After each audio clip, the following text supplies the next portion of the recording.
আমাদের মুখ্যমন্ত্রী আজকে দেখলাম এক জায়গায় সুতি না কোথায় একটা ভাষণ দিতে দিতে বলে দিল, বাংলায় ওয়াকফ বিল নিয়ে আন্দোলন করলে সবথেকে বড় সে শত্রু আমার কাছে হবে। চিন্তা করেন তো, ওপেন ক্যামেরায় বলছি, ধিক্কার জানাই এরকম কথা। এই কথা ঠিক না বুঝ জোরে বলেন।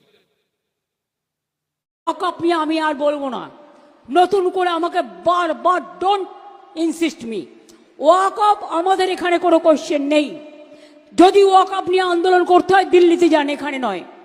গুলোগুলি করবেন না, যদি করেন সবচেয়ে বড় শত্রু আমি হব।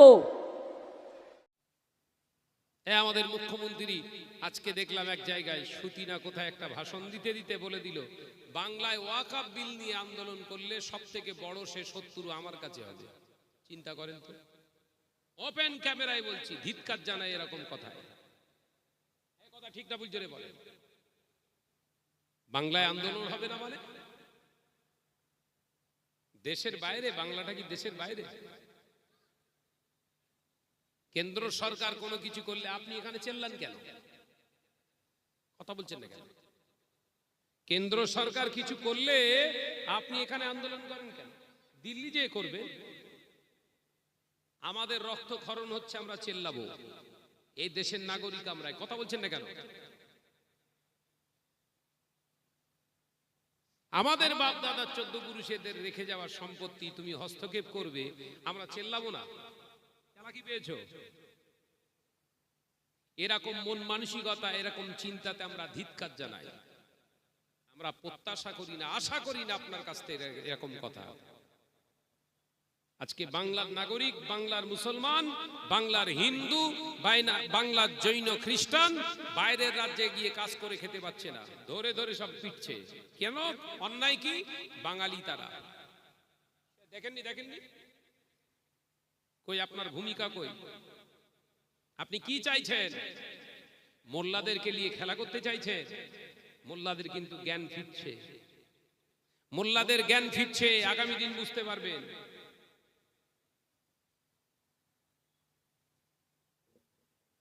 লড়েই যদি বাঁচতে হয়, বাঁচার মতো বাঁচবো। কথা বলছেন না কেন? লড়েই যদি আমাদের বাঁচতে হয়, কারোর দয়ায় আমরা বাঁচবো না, আমরা লড়ে লড়েই বাঁচবো ইনশাআল্লাহ।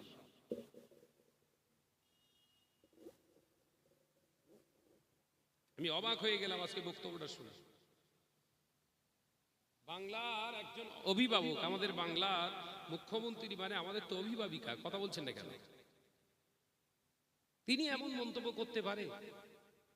বলতে পারতেন আন্দোলন করবে শান্তি শৃঙ্খলা ভাবে, বার্তা দিতে পারতেন। পারতেন না? পারতেন না?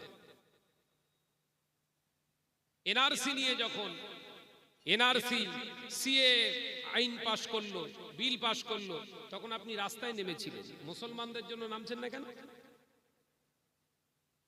কারণ এনআরসি হলে মোল্লার থেকে বেশি অন্য সম্প্রদায়ের মানুষ বেশি ডিটেনশন ক্যাম্পে যাবে, কারণ মুসলমান সব আদি এখানকার বসবাসের মানুষ।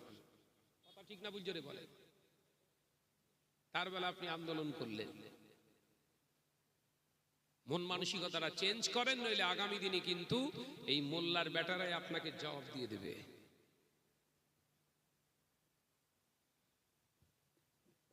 আমি যখন থেকে শুনেছি তখন থেকে মাথা গরম হয়ে আছে আমার। এ কি ধরনের কথাবার্তা? আমরা বাংলার মুসলমান, আমরা ভারতবর্ষের মুসলমান, আমাদের অস্তিত্ব গোটা ভারতবর্ষ জুড়ে আছে। কথা ঠিক না বুঝ জোরে বলেন? 65,000 মুসলমান এই দেশ স্বাধীনতার জন্য, দেশ স্বাধীন করবার জন্য 65,000 মুসলমান নিজের জানকে জান মনে করেনি, কুরবান করে দিয়েছে। আমরা মৃত্যুর মরণের ভয় পাই না। আমরা জানি মৌত আমাদের হবে একদিন। গাজার মুসলমানেরা, হাজার হাজার গাজার মুসলমান মরে যাচ্ছে, গাজা ছাড়েনি তারা। এ কথা ঠিক না বুঝ জোরে বলে? চিন্তার পরিবর্তন করেন। একটা জাতি, একটা কমিউনিটির উপরে জোর করে চাপিয়ে দেওয়া হচ্ছে। ওই আপনাদের ধর্মস্থানের কমিটির ভিতরে তো আমাদের তো ঢোকান না। কথা বলছেন না কেন? ভাইদের তো দেবত্ব সম্পত্তি আছে, হিন্দু ভাইদের, সনাতন ভাইদের দেবত্ব সম্পত্তি আছে না নাই? ঠাকুরের সম্পত্তি। ওই ওই কমিটির ভিতরে আমাদের আছে, নাম কারুর নাম আছে, আমাদের ভিতরে ঢুকবে কেন? ভারতবর্ষের কনস্টিটিউশন আর্টিকেল 125 125 থেকে 130 এর ভিতরে, এই আর্টিকেলের ভিতরে পরিষ্কার বলা আছে ভারতবর্ষে যে জাত ধর্মের উপরে, যে জাত ধর্ম অবলম্বী নীতি আদর্শ মেনে তারা চলতে পারবে। ভাইজান চলে এসেছেন, তাকবীর দেন, নারে তাকবীর, একটু আওয়াজ দেন না, নারে তাকবীর, আর চিল্লে বলেন নারে তাকবীর। আওলাদে মুজাদ্দিদুজ জামান জনাব ভাইজান হুজুর কিবলা, জনাব ভাইজান হুজুর কিবলা, আওলাদে মুজাদ্দিদুজ জামান, নারে তাকবীর। সিলসিলা হক মুজাদ্দিদুজ জামান জনাব ভাইজান হুজুর কিবলা, জনাব ভাইজান হুজুর কিবলা, নারে তাকবীর। মাশাআল্লাহ মাশাআল্লাহ, ভাইজান চলে এসেছে, ঠিক টাইমে আসবে। প্রত্যেকে সচেতন হন, আমাদের আপন কেউ নেই। আমি বহুদিন আগে থেকে এই ভাঙড়ে বলে যাচ্ছি যে আমাদের আপন আমার আল্লাহ, আল্লাহ রসুল ছাড়া কেউ না। বলেছি না বলিনি? বহুবার বলেছি, এই প্রমাণ হচ্ছে। মুখ্যমন্ত্রী আমাদের আমাদের আমাদের, এই আজকেই বলে ফেললো, ফস করে মুখ ফসকে বলেছে না মন থেকে বলেছে জানি না, জবান থেকে কিন্তু বেরিয়ে গিয়েছে, পরিষ্কার তিনি জানিয়ে দিয়েছে ওয়াকফ অ্যামেন্ডমেন্ট বিলের বিরুদ্ধে যারা আন্দোলন করবে তারাই হচ্ছে আমার কাছে সব থেকে বড় শত্রু। কথা বুঝছো? হ্যাঁ ভাইরা, আমার নজনেরা, যুবকেরা, ছেলেরা, বাচ্চারা, পর্দানাশীনা মা ও বোনেরা, আল্লাহর ওলি, পর্দানাশীনা মা ও বোনেরা, বদরার মুসলমানেরা, কান খুলে শুনে রেখে দেয়, আল্লাহ নবী পাক জবানে জানিয়েছেন মুসলমান যখন হারামখোর হয়ে যাবে, মুসলমান যখন হারামটাকে হালালের মতো ভালোবাসবে, মুসলমান যখন নাজায়েজটাকে জায়েজের মতো করবে, ওই সময় আমার আল্লাহ জালেম শাসক নির্বাচন করবে। এই সমস্ত হারাম পছন্দ করনেওয়ালা, নাজায়েজ পছন্দ করনেওয়ালা মুসলমানগুলোকে আমার আল্লাহ গজব দিয়ে মারবেন না, বড় বড় বড় বড় গজব দেবেন না। আমি আল্লাহ নবীর সম্মানের তাগিদে আমার উম্মতদেরকে বড় বড় গজব দিয়ে আল্লাহ মারবেন না, কিন্তু জালেম সরকার প্রতিষ্ঠিত করে এদেরকে পেটাতে থাকবে। লাইন খোলা আছে না? আপনি দাড়ি রেখে নামাজ পড়ছেন, 5 ওয়াক্ত পিরান পড়ছেন, মনে করছেন একদম জান্নাতে চলে যাব, আর ঘরের মেয়েটাই বাজারে ঘুরছে। কথা ঠিক না ভুল জোরে বল না রে বাবা। আপনি মাথায় টুপি দিয়ে 5 ওয়াক্ত নামাজ পড়ছেন মসজিদে প্রথম কাতারে, ভাবছেন জান্নাতে চলে যাব। আল্লাহ নবী বললেন ওই যুবতী মেয়েটা কিয়ামতের দিনে ওই হাজী সাহেব, মাওলানা সাহেব, ওই পীর সাহেব, ওই নামাজি ব্যক্তির বাধা হয়ে দাঁড়াবে।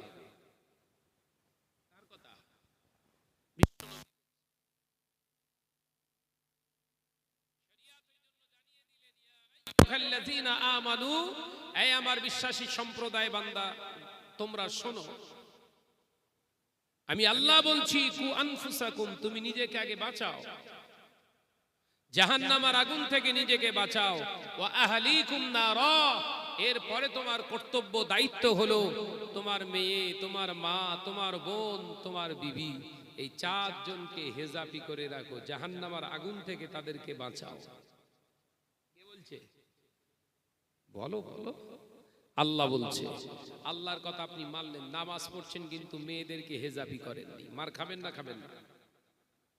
আপনি কিছুটা মানলেন। ইয়া আইয়ুহাল্লাযিনা আমানু, হে আমার বিশ্বাসী সম্প্রদায় বান্দাগণেরা, কু আনফুসাকুম, তুমি নিজেকে জাহান্নামের আগুন থেকে বাঁচাও। এরপরে কর্তব্য আল্লাহ কি বললেন? ওয়া আহলিকুম নার, তার মানে ঘরের যুবতী মেয়েটাকে হেজাবি করো, তাদেরকে জাহান্নাম থেকে বাঁচাও। ওয়া আহলিকুম নার, এরপরে তোমার বিবি আছে, তাকে জাহান্নামের আগুন থেকে বাঁচাও। ওয়া আহলিকুম নার, এরপরে তোমার মা যদি জিন্দা থাকে তাকে জাহান্নামের আগুন থেকে বাঁচাও। ওয়া আহলিকুম নার, এরপরে তোমার কে যুবতী বোন যদি থাকে তাকেও হেজাবি বানাও, জাহান্নামের আগুন থেকে বাঁচাও। তারা যদি নামাজিনী হেজাবিনী হয়ে যায়, আল্লাহ তোমাদের গোটা ফ্যামিলিটাকে জান্নাতের ভেতরে আল্লাহ অবস্থান করার তৌফিক দেবে। জোরে বলুন সুবহানাল্লাহ। আপনি একা নামাজি হয়ে যাবেন কোথায়? আল্লাহ নবী একা নামাজ পড়েছিলেন। যুবকেরা, ছেলেরা, বাচ্চারা, পর্দা নাশিনা মা ও বোনেরা, আল্লাহ নবী দয়ার নবী রাহমাতুল লিল আলামিন হুজুরের চারটে কন্যা, আল্লাহ নবীর একটা দুটো আহলিয়া বিবি নয়, আল্লাহর হুকুমকে মানতে গিয়ে, নারী জাতিকে সম্মান দিতে গিয়ে, নারীর মর্যাদাটাকে অনুক্ষুণ্ণ রাখতে গিয়ে আল্লাহ নবী এক এক করে 11 জনকে জীবন সঙ্গিনী বেঁচে ফেললেন।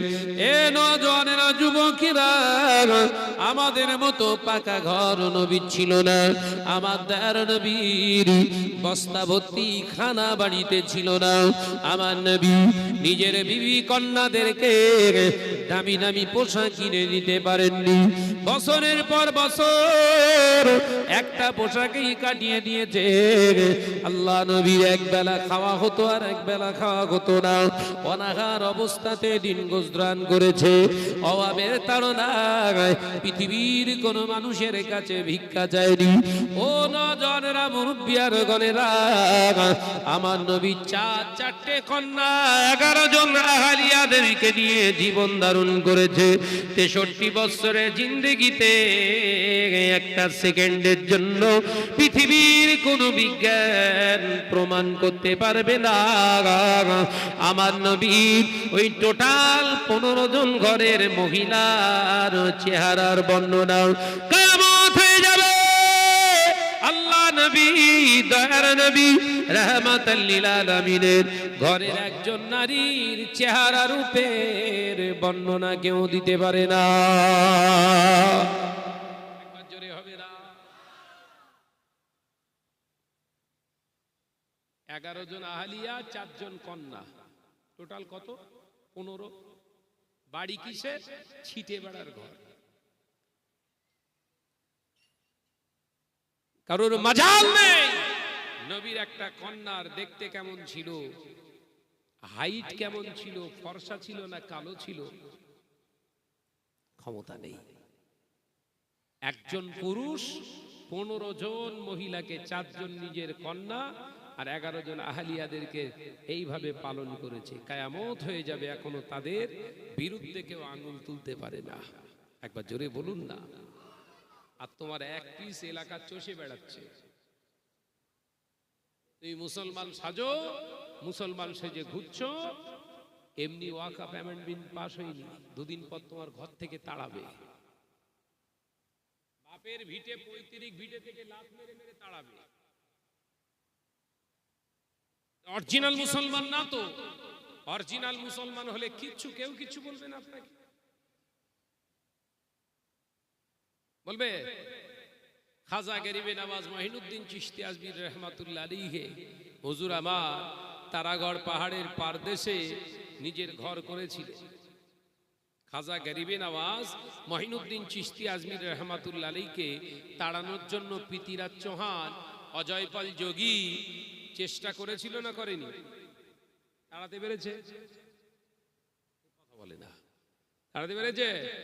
এখনো সেইখানে আছে। এমন ভাবে আছে জৈন, খ্রিস্টান, বৌদ্ধ, হিন্দু সবাই তাকে সম্মান করে। একবার জোরে বলুন। মুসলমান হন, আপনার সম্মান সবাই করবে। 2 নম্বর মাল একটাও পছন্দ করবে না কেউ। কথা বলে না। তুমি সাজো মুসলমান, কর্মে তোমার সঙ্গে মুসলমানত্বের কোনো মিল নেই। 1 নম্বর না 2 নম্বর? বল না রে বাবা। মুসলমান সেজে ঘুরছো, আবার মদ খেয়ে ঘুরছে। মদ, সাদা পানি লাল পানি, কথা বোঝে না। তাই বোদরা এলাকায় এসব নেই। সাজে মুসলমান, পাত্তি খায়, পাত্তি। বুঝতে পেরেছেন? পাত্তি কি বলে? গাঞ্জা ওর নাম রেখেছে এখন পাত্তি। যে মুসলমানটা গাঁজা টানে, গাঁজা খায়, ওই মুসলমানটা যদি বলে আমি নবীর আশেক, শয়তানের কাছে আসবে? কথা বলে না। শয়তান পর্যন্ত ভয় খাবে যে আমি অত বড় শয়তানি করি না। যে মুসলমানের ছেলেটার নাম রফিকুল, নাম আব্দুর রফিক, নাম আব্দুল শফিক, এই নাম রেখে যারা মদ শরাব পান করছে, শয়তান আছে ওর কাছে আর আসবে? শয়তান বলবে যাওয়ার দরকার নেই, ও আমার থেকে বড় শয়তান। কারণ মদ আল্লাহ হারাম করেছিল। কিতাবের ভিতরে পরিষ্কারভাবে বর্ণনা করা আছে, কোন মুসলমান যদি মদ খায়, কোন মুসলমান যদি এক ফোঁটা শরাবটাকে টেস্ট করার জন্য, স্বাদ গ্রহণ করার জন্য, তিতো না ঝাল না মিষ্টি, এটা টেস্ট করার জন্য এক ফোঁটা মদ জবানে যদি ঠেকায়, 40 দিন ওই জবানের দোয়া কবুল হবে না।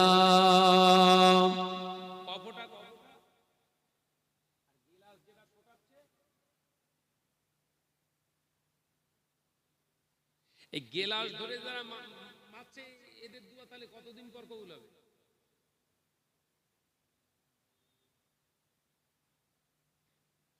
ফতোয়ার কিতাবে এসেছে, যে মুসলমানটা মদ খায়, যে মুসলমানটা মদ খায়, ওই মুসলমানটা যদি বিনা তওবায় মারা যায়, ওই অবস্থায় মারা যাওয়ার পরে মুসলমানের কবরস্থানে ওর দাফন করা যায় না।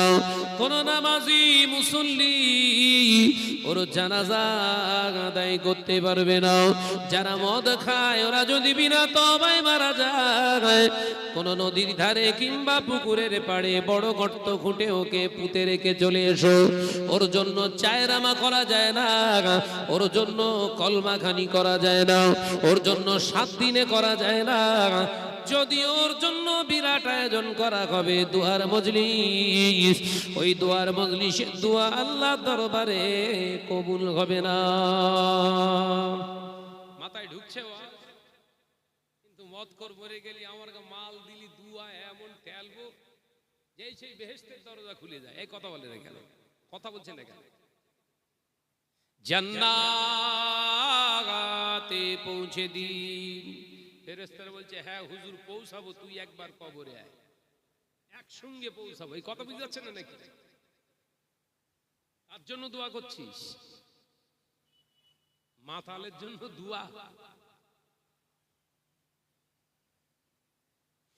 ও নজনেরা, মুরব্বিয়ারা, ঘরেরা, ছেলেরা, বাচ্চারা, পর্দানশীনা মা বোনেরা, শুনে রেখে দিন, জেনে রেখে দিন, আল্লাহ নবী পাক জবানে জানিয়ে দিলে, বাবা সাহাবীরা, ও আমার সাহাবারা, আমি নবী জানিয়ে দিলাম, মুসলমান যখন হারামটাকে হালালের মতো ভাববে, নাজায়েজটাকে যখন জায়েজের মতো করে ফেলবে, ওই মুসলমানগুলোকে আমার আল্লাহ দুনিয়ার জমিনে পেটানোর জন্য জালেম সরকার প্রতিষ্ঠিত করে দেবে। দুনিয়ার জমিনেতে এরা মার খেয়ে খেয়ে এদের দেহের রক্তে, এদের গায়ের খুনে রাজপথ লাল হয়ে যাবে। ও বাবা সাহাবীরা, মুসলমানের গায়ের রক্তে রাজপথ লাল হয়ে যাবে। এরা আল্লাহর সাহায্য চাইবে, আবার আল্লাহ মুসলমানদের সাহায্য দেবে না। তার কারণ হলো এরা হবে হারামখোর। তার কারণ কি? মাস শুরু হয়েছে না হয়নি? উত্তরাখণ্ড যান, উত্তরপ্রদেশ যান, মেঘালয়ে যান, বেশি দূর যেতে হবে না, উড়িষ্যায় যান, আমাদের বাংলায়ও কিছু কিছু জায়গায় শুরু হয়েছে। হয়েছে না হয়নি? জোরে বল না রে বাপ। চিল্লাবে বলে, চিল্লে আওয়াজ করবে বলে জামা, গায়ের গেঞ্জিটা খুলে গালের ভিতর ঢুকিয়ে দিয়ে, বেঁধে দিয়ে, ছুরি দিয়ে দিয়ে কাটছে। কালকে একটা ভিডিও দেখলাম, একজন পাঠিয়েছে,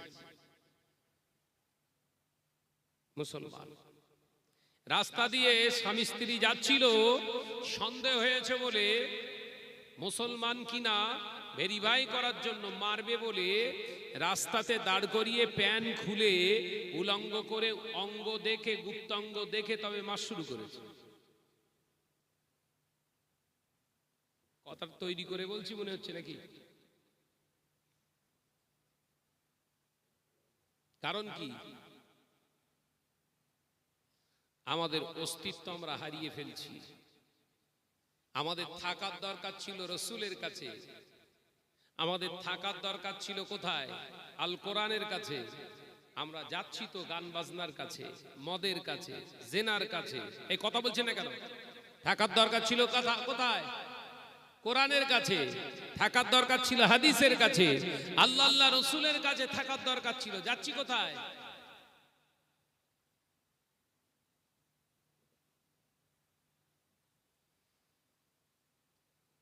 সাবধান হন, সাবধান হন, এখনো সময় আছে, তওবা করেন। আমাদের মুখ্যমন্ত্রী আজকে দেখলাম এক জায়গায় সুতি না কোথায় একটা ভাষণ দিতে দিতে বলে দিল, বাংলায় ওয়াকফ বিল নিয়ে আন্দোলন করলে সব থেকে বড় সে শত্রু আমার কাছে হবে। চিন্তা করেন তো, ওপেন ক্যামেরায় বলছি, ধিক্কার জানাই এরকম কথা। এই কথা ঠিক না বুঝে বলেন? বাংলায় আন্দোলন হবে না মানে? দেশের বাইরে? বাংলাটা কি দেশের বাইরে? কেন্দ্র সরকার কোনো কিছু করলে আপনি এখানে চেল্লান কেন? কথা বলছেন না কেন? কেন্দ্র সরকার কিছু করলে আপনি এখানে আন্দোলন করেন কেন? দিল্লি যে করবে, আমাদের রক্তক্ষরণ হচ্ছে, আমরা চেল্লাবো। এই দেশের নাগরিক আমরা, কথা বলছেন না কেন? আমাদের বাপ দাদার 14 পুরুষেদের রেখে যাওয়ার সম্পত্তি তুমি হস্তক্ষেপ করবে, আমরা চেল্লাবো না? চালাকি পেয়েছো? এরকম মন মানসিকতা, এরকম চিন্তাতে আমরা ধিক্কার জানাই। আমরা প্রত্যাশা করি না, আশা করি না আপনার কাছ থেকে এরকম কথা।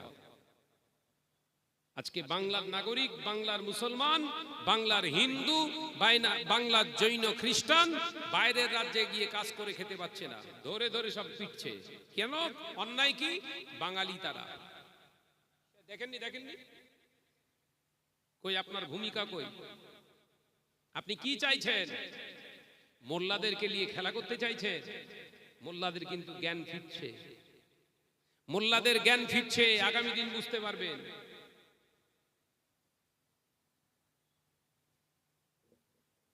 লড়েই যদি বাঁচতে হয়, বাঁচার মতো বাঁচবো। কথা বলছেন না কেন? লড়েই যদি আমাদের বাঁচতে হয়, কারোর দয়ায় আমরা বাঁচবো না, আমরা লড়ে লড়েই বাঁচবো ইনশাআল্লাহ।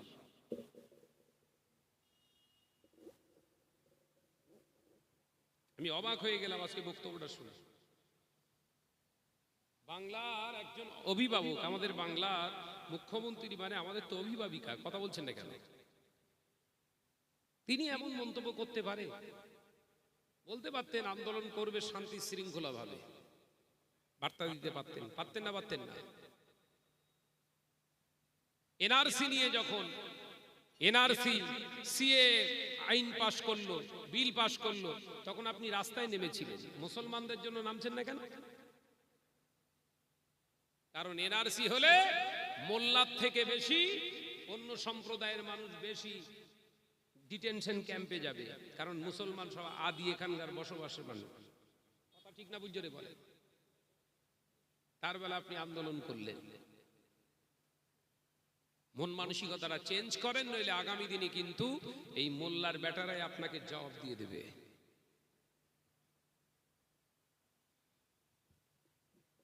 আমি যখন থেকে শুনেছি তখন থেকে মাথা গরম হয়ে আছে আমার। এ কি ধরনের কথাবার্তা? আমরা বাংলার মুসলমান, আমরা ভারতবর্ষের মুসলমান, আমাদের অস্তিত্ব গোটা ভারতবর্ষ জুড়ে আছে। কথা ঠিক না ভুল জোরে বলেন? 65,000 মুসলমান এই দেশ স্বাধীনতার জন্য, দেশ স্বাধীন করবার জন্য 65,000 মুসলমান নিজের জানকে জান মনে করেনি, কুরবান করে দিয়েছে। আমরা মৃত্যুর মরণের ভয় পাই না। আমরা জানি মৌত আমাদের হবে একদিন। গাজার মুসলমানেরা হাজার হাজার গাজার মুসলমান মরে যাচ্ছে, গাজা ছাড়েনি তারা। এ কথা ঠিক না বুঝে বলে? চিন্তার পরিবর্তন করেন। একটা জাতি একটা কমিউনিটির উপরে জোর করে চাপিয়ে দেওয়া হচ্ছে। ওই আপনাদের ধর্মস্থানের কমিটির ভিতরে তো আমাদের তো ঢোকান না, কথা বলছেন না কেন?